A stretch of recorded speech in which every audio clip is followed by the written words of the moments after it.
जी अस्सलाम वालेकुम सलीम भाई। तो वालेकुम चौथा सलाम। हिस्सा शुरू हुआ। जी, अल्लाह करे आज हमारी आपकी गुफ्तगू कहीं पहुंचेगी, भी मालूम है आज आप काफी मसरूफ भी हैं, आपको जी। जाना भी है और ये आपकी बड़ी इनायत थी। तो चौथे हिस्से में जरा कोई बात हो जाए मुल्क के इल्मी अदबी माहौल की जी, और किताबों के बारे ठीक में, है। जो मैं हर एक से सवाल करना चाहता हूँ। हुँ, समझ ही नहीं आ रहा है, जैसे लगता है कि किताबें दम तोड़ रही हैं। ये जो प्रिंट मीडिया है, हुँ। आहिस्ता आहिस्ता इसके कदरदान कम होते जा रहे हैं।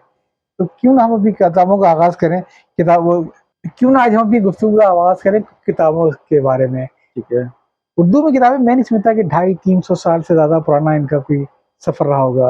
हुँ, जो अगर आप देखें तो मिर्जा हादी रसूल वगैरह से स्टार्ट होती हैं, हुँ।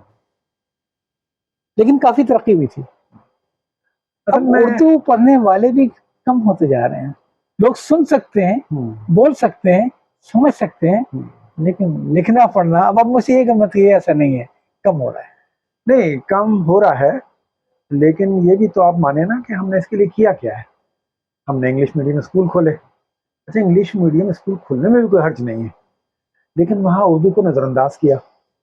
जी अगर इंग्लिश हमारी एज़ अ सेकंड लैंग्वेज बहुत तवज्जो के साथ पढ़ाई जाती, हम खुशी से इसको पसंद करते। क्योंकि आप जिस अहद में हम जी रहे हैं, जिसमें पूरी दुनिया से जुड़ गए हैं, वहाँ आपकी एक इंटरनेशनल लैंग्वेज तो आपकी प्रेफरेंस होनी चाहिए। लेकिन अपनी ज़ुबान को छोड़कर होनी चाहिए, ये नहीं है। ठीक है ना जी? अच्छा, अब मैं आपको बताऊँ कि मैं खुद भी टीचर हूँ, मैं यूनिवर्सिटी में भी पढ़ाता रहा हूँ और मेरा स्कूल एजुकेशन से भी ताल्लुक है, क्योंकि मैं टीचर ट्रेनिंग और इनसे वाबस्ता रहा हूँ और अब भी हूँ। तो स्कूलों में हम बड़ी अजीब कैफियत देखते हैं कि बहुत सी जगहों पे, बहुत से स्कूलों में उर्दू पढ़ाने वाली टीचर शर्मिंदा-शर्मिंदा है। हैं जी? इस्लामियात पढ़ाने वाली टीचर बस फॉर्मेलिटी के लिए आ जाती हैं, क्लास बड़ी नॉन सीरियस, वो सीरियस लेते ही नहीं है उसको। तो ये कोई अच्छी बात तो नहीं है ना। ये ज़ाहिर करती है कि ट्रेंड्स क्या बन रहे हैं इन सो कॉल्ड मॉडर्न स्कूलों में, सलीम चीज़ें भाई, किस तरफ जा रही हैं। स्कूलों का हाँ। जो घरों में ट्यूटर रखते हैं, फिजिक्स केमिस्ट्री मैथ के ट्यूटर हम कितना देते हैं, हुँ, और जो पारा पढ़ाने मौलवी साहब आते हैं उनको हम कितना देते हैं। इसी को हुँ, फर्क है कि हमारे नजदीक किस चीज ज्यादा इंपॉर्टेंस है। बिल्कुल सही बात है। अव्वल तो पारा पढ़ाने वाला अलग होना ही नहीं चाहिए, उसको हमारे एजुकेशन सिस्टम का पार्ट होना चाहिए। जी हाँ। लेकिन बहरहाल जो है सो है। अच्छा देखिए, अगेन वही बात है कि जिस घर का माई-बाप ना रहे ना, उसमें कोई बच्चा निकल जाता है, कोई रुल जाता है, कोई फ़कीर हो जाता है, कोई अमीर हो जाता है, वो उस घर का एक सेटअप जो है ना डिस्टर्ब हो जाता है। यही सूरत कौमों की भी होती है। हो। ठीक है ना? तो जिनको प्रॉपर लीडरशिप ना मिले, जो टाइमली सबको खड़ा कर दे, सबको पढ़ा दे, सबको कहाँ विज़न दे से दे। मिलेंगे ऐसे लीडर? हाँ, तो अच्छा, अब मसला एक और भी है कि पहले तो ये होता था कि कहीं अगर फ़र्ज़ कर लें आमरीत भी है, बादशाहत भी है, तो अच्छे बादशाह, अच्छे आमिर आ गए, उन्होंने ट्रैक ठीक कर दिया, पूरी कौम कर चल पड़ी। अच्छा, डेमोक्रेसी जिसकी बड़ी दुनिया में वो है, वाह वाह और डेमोक्रेसी के नारे लगते हैं, मैं डेमोक्रेसी को कम पढ़े लिखे मुल्कों के लिए उतना ही खतरनाक सिस्टम समझता हूँ। ठीक है ना? बिल्कुल बिल्कुल बिल्कुल सही बात जहाँ है। सब पढ़े लिखे लोग हैं, हाँ। वहाँ सबकी एक राय है और लोग अपनी राय का इजहार करते हैं।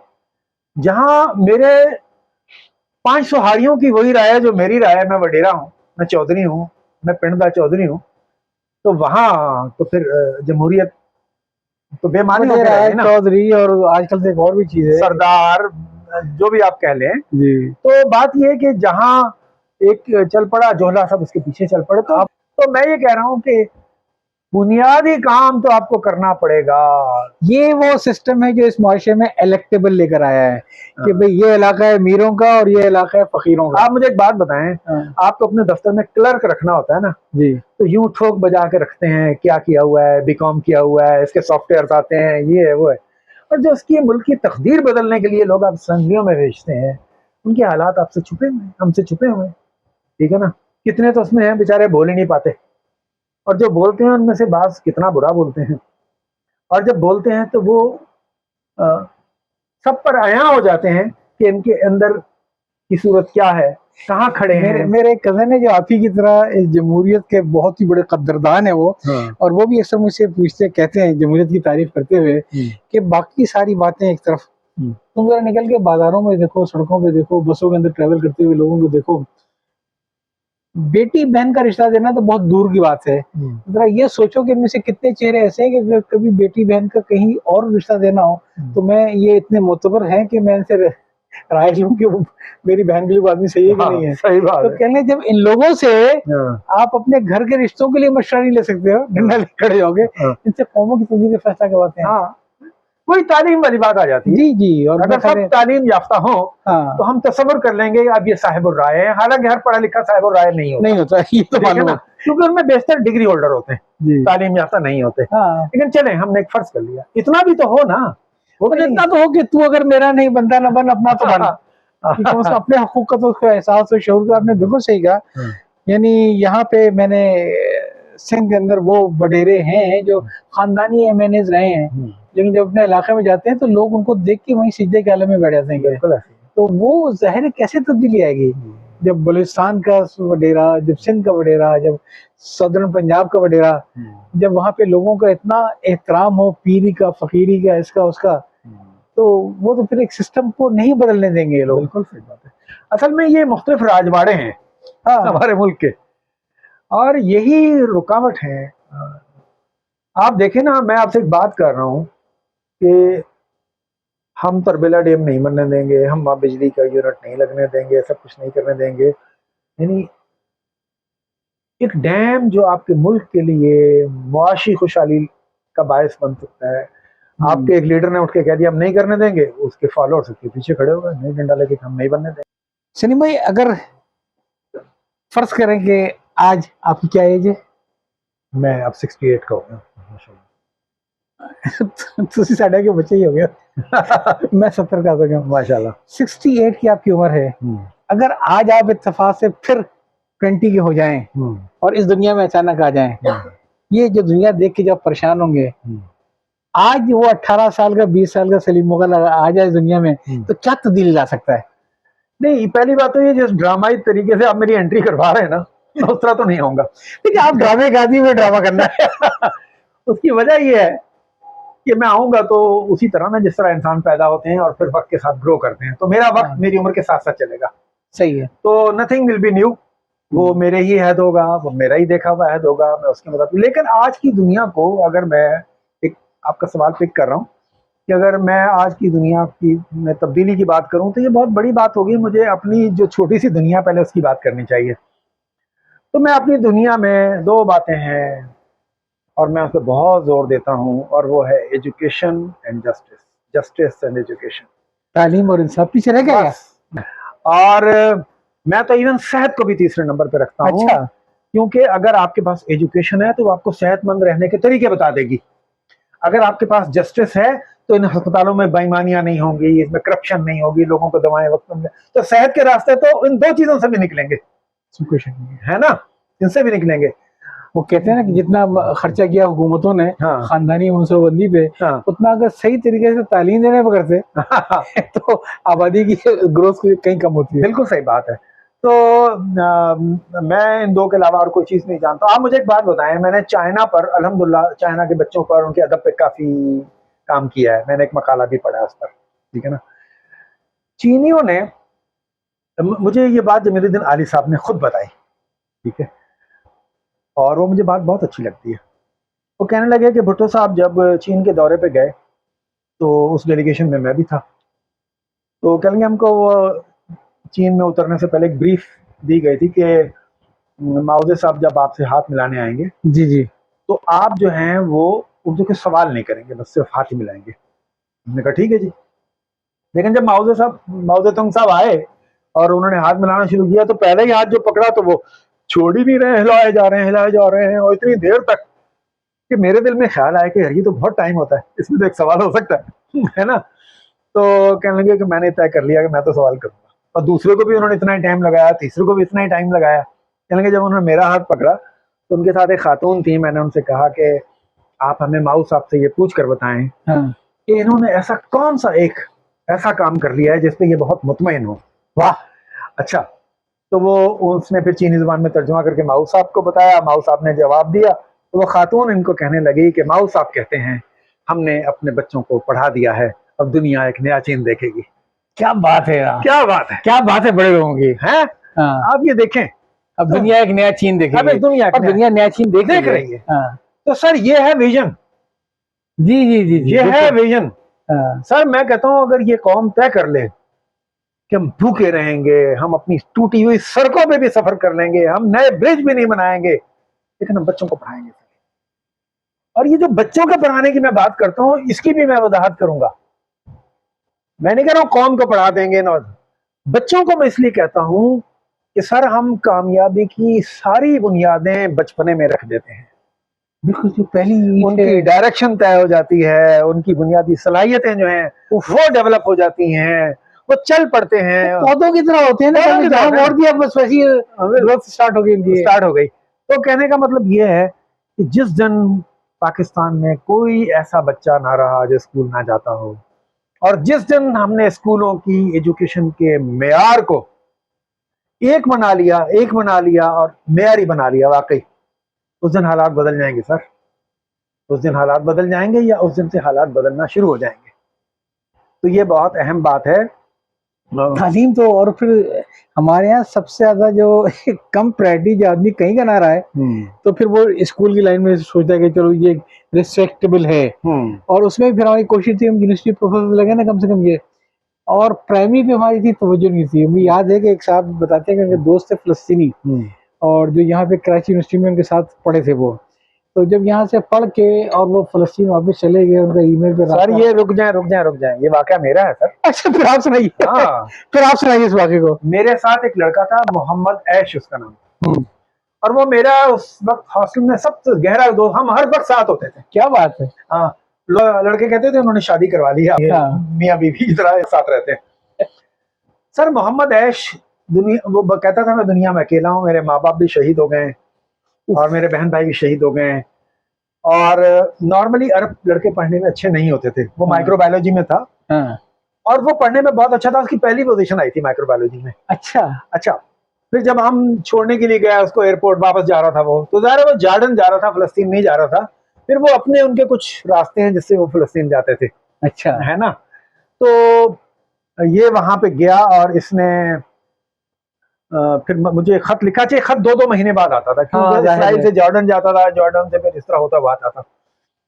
तो उसने पहले खत में लिखा कि मेरी जॉब हो गई है अल खलील यूनिवर्सिटी में, और मैं यहाँ माइक्रोबायोलॉजी पढ़ा रहा हूँ। मैंने उसको मुबारकबाद दी, वेरी गुड यार, हाउ लकी, तुम्हारी जॉब जाते ही हो गई। कुछ अर्से बाद उसका एक और खत मिला कि मैंने एक स्कूल में अप्लाई किया है और दुआ करो कि यार मेरे यहाँ हो जाए। तो मैंने उसको फिर एक तंजिया खत लिखा, और मैंने लिखा वही तो मैं हैरान हो रहा था, तुम्हें यूनिवर्सिटी में कैसे ले लिया गया, तुम तो इसी लायक थे कि स्कूल में भेजे जाओ। हाँ मैंने एक मजाक में उससे ये बात की, तो उसने जवाब मुझे एक तो इनका ऑफर लेटर और उनका ऑफर लेटर भेजा, और साथ उसने मुझे बताया कि जो छोटे बच्चों के टीचर्स हैं उनकी सैलरी यूनिवर्सिटी टीचर से कहीं ज्यादा, और वो समझते हैं कि पूरी नेशन इस उम्र में बन जाती है। तो सुनिएगा इस बात को आप लोग, तो वो अपने बेस्ट टीचर को ना, जो बेस्ट टीचर जिसको समझते हैं, वो समझते हैं वो है जो छोटे बच्चों को तालीम दे रहा है। तो ये विजन है सर।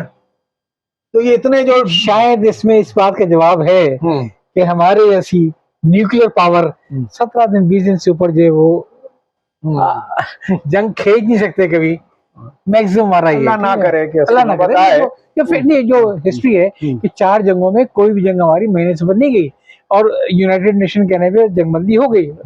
कौन जीता, कहाँ कौन हारा? फलस्तीनी वो कौम है कि मर गए वो, लेकिन ये कि अभी तक उनके पास। अब मैं मोहम्मद ऐश को इतना तलाश करता हूँ, मुझे नहीं मिलता, पता नहीं कहाँ है। अल्लाह करे वो हयात, अल्लाह करे वो हयात हो। ये मोहम्मद ऐश की किस्म के उस्ताद थे जिन्होंने ये नस्ल खड़ी की है, जो अपने सामने लोगों को शहीद होता देख रही और मुस्कुरा रही शादी। और आप यकीन करेंगे वो कहता था मेरे बहन भाई माँ बाप सब शहीद हो चुके हैं, और मैंने उससे ज्यादा खुश मिजाज लड़का कहूंगा, उस वक्त तो लड़का ही था, मैंने नहीं देखा आज तक। यानी वो शहीद भी होंगे उस जमाने में जबकि ये सब बड़ी बड़ी जंगें नहीं हुई थी।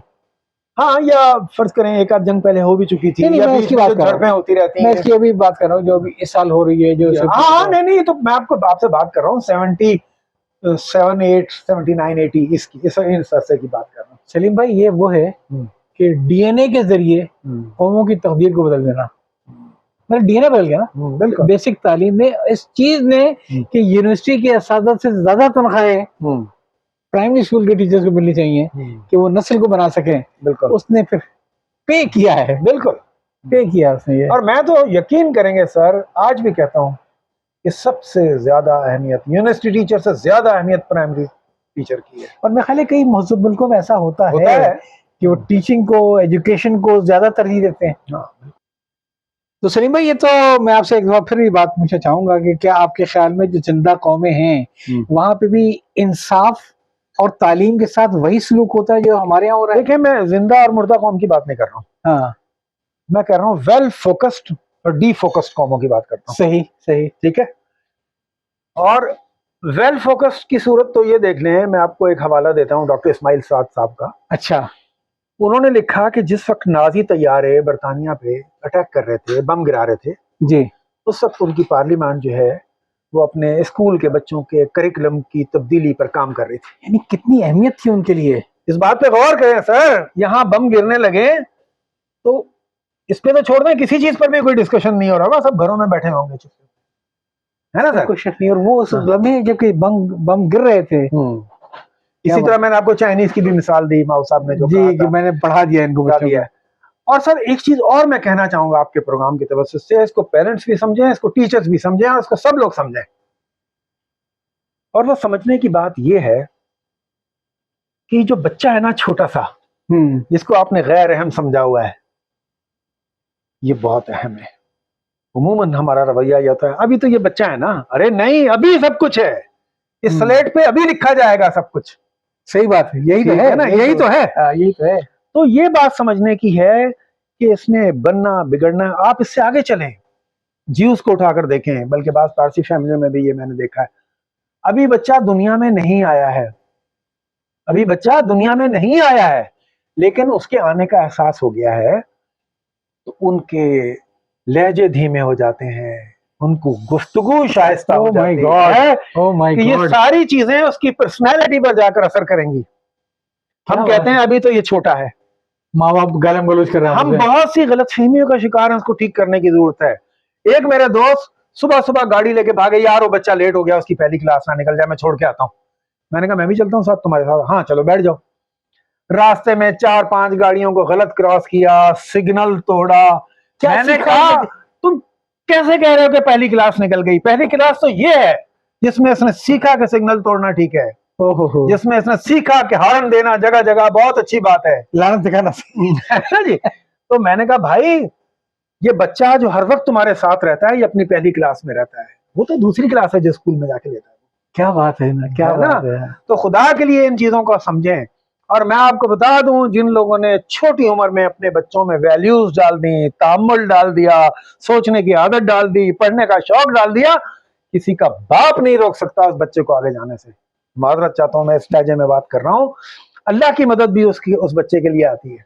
सलीम भाई, आखिर में आपसे पूछूंगी, जितना ब्रेन ड्रेन हो रहा है तो उसमें यकीनन असातिज़ा का भी कोई ना कोई आपके इल्म में होगा कि ब्रेन ड्रेन होता होगा इस मुल्क से दूसरे मुल्क में। ये तो क्या ऐसी भी आपके ज़हन में मिसालें हैं कि जो उस्ताद यहाँ से गए मुल्क से बाहर, उन्होंने तालीम के शोबे में बड़ा नाम, हमने ज्यादा सुना कि टैक्सी ड्राइवर ये वो सब, ये नहीं ऐसा नहीं है। मैं बहुत से असातिज़ा को जानता हूँ जो बाहर जाके टीचिंग जाकर दुनिया की बेस्ट यूनिवर्सिटीज में पढ़ा रहे हैं, उनका बड़ा नाम है जी। बहुत से लोग हैं जिन्होंने इजादात की हैं, उन्हें यहाँ को प्लेटफॉर्म नहीं मिला, वो निकल गए, फ्रस्ट्रेशन का शिकार हुए। कुछ ऐसे भी हैं जो यहाँ रहे और उसी फ्रस्ट्रेशन में मर गए है ना। अच्छा देखिए, मैं ये जो आपसे बात कर रहा हूँ कि बहुत से टीचर्स ऐसे हैं जिन्होंने बाहर जाकर पाकिस्तान का अपनी फैमिली का अपना नाम, बड़ी इज्जत कमाई उन्होंने जाकर। मेरी अपनी एक अजीजा हैं जिनको भाभी कहता हूँ, वो इंग्लैंड में रहती हैं, आई हुई हैं आजकल। तो मुझे इतनी खुशी हुई जब मुझे पता चला कि मलका एलिज़ाबेथ ने अपने वफात पाने से कुछ अर्सा पहले उनको सबसे बड़ा सिविल अवार्ड दिया एजुकेशन में, उनकी खिदमत की वजह से, एजुकेशन में खिदमत की वजह से। और फिर बिल गेट्स ने उनको बहुत अच्छी और अहम जॉब ऑफर की, पाकिस्तानी खातून को तालीम के शोबे में, और अब वो दुनिया के मुख्तलिफ मुल्कों में जाती हैं और एजुकेशन पे बड़े काम कर रही हैं। तो सर बात ये है, लोग हैं ना, टीचर थी वो, स्कूल लेवल पे टीचर थी, स्कूल लेवल के टीचर थी, ठीक है ना। और माशाल्लाह अल्लाह उनको नजर बद से बचाए, उनको बहुत अच्छा रखे, हम उन पर बड़ा फख्र करते हैं, जाहिर है, बिल्कुल करना भी चाहिए, ठीक है ना। तो मेरा ये ख्याल है कि कुछ चीजें अगर पॉलिसी का हिस्सा बन जाएं। अच्छा, फिर दूसरी चीज एक और इस मुल्क में बड़ा अलमिया ये है कि एक हुकूमत ने कुछ मामला डिस्कस किए कि हम ये करने जा रहे हैं, तो जब दूसरी हुकूमत आएगी बाद में, ये नहीं रहेंगे, तो वो अपना अखलाकी फर्ज समझेगी कि पिछले सारे प्रोजेक्ट्स खत्म करूं खलास और फिर मैं नए प्रोजेक्ट शुरू नए टेंडर शुरू देंगे। तो हमारे सारे काम एडोकिज्म की बुनियाद पे बिल्कुल बिल्कुल, इसमें कोई शक परमानेंट बुनियादों पे नहीं हो रहे हैं जी। तो एक चीज जो 10 साल में रिजल्ट लाने वाली थी वो 5 साल बाद जब खत्म कर दी जाएगी तो रिजल्ट कहां से आएगा? अरबों रुपए का सरमाया डूब जाता है, सरमाया डूब जाता है। मैं कह रहा हूं कि हमारी बदबख्ती का आगाज हो जाता है वहां से। तो ये सारे मसाइल हैं जनाब। और फिर मैं दोहराऊंगा, मेरे दोहराने से कोई चिढ़ता हो तो मैं दोहराऊंगा कि मुल्क 2 पिलर्स पे खड़े होते हैं, एक है एजुकेशन, एक है इंसाफ। है सर, इंसाफ मिले, जरा सा कोई गड़बड़ करके तो दे। चाइना में देखे ना सर, जी इन्वेस्टिगेशन होगी किसी करप्शन केस की, इन्वेस्टिगेशन से साबित हो गया, कोई अपील नहीं, कोई हाई कोर्ट नहीं, सदा। वो डिटरेंट कितना बड़ा है। हाँ, 1-2 को सजा हो जाएगी, सही मालूम कि मेरिट के ऊपर सजा हुई इसको, हाँ, और कोई और एजेंडा नहीं था तो किसी की हिम्मत नहीं पड़ेगी, और उससे फिर लोग इबरत पकड़ते हैं। सिंगापुर वगैरह में ये हो चुका है कि सिंगापुर ने तो रेवोल्यूशनरी काम किए बड़े। वजीर साहब आए वापस, मानो चिड़ियों से गिरफ्तार हो गए वो। कि मैं बता रहा हूँ ना कि ये मुल्क कुछ लुटेरों के हाथ लग गया है, और ये तो हो सकता है कुछ छोटे लुटेरे हों, कुछ बड़े हों, हाँ। लेकिन है तो। चलिए, मैं दुआ करने के हक है हम लोग को। पता नहीं, दुआ मुझे ऐसा लगता है, अल्लाह माफ कर दे, दुआ अकेली कोई चीज नहीं होती। मुझे मेरी बात सुनिएगा सर। हाँ। मैं कहता हूं दुआ कॉम्बिनेशन है किसी एफर्ट का। आपने कोई काम पूरी सिंसेरिटी से किया और दुआ की, ये समझ में आता है जी। ठीक है सर, आप मुझे बताएं ना कि लाखों मसाजिद में करोड़ों लोग हर रोज दुआ मांग रहे हैं, इसराइल को अल्लाह तबाह कर दे, दुआ तो नहीं कर रहा अल्लाह, ठीक है ना। जब तक आप में आपको इल्म की बरतरी नहीं होगी, जब तक आपको हुनर में और स्किल्स में तरक्की नहीं होगी, जब तक आप नई दुनियाओं को तस्खीर नहीं करेंगे, आप रुस्वा होते रहेंगे सर। खाली दुआ काम नहीं करती।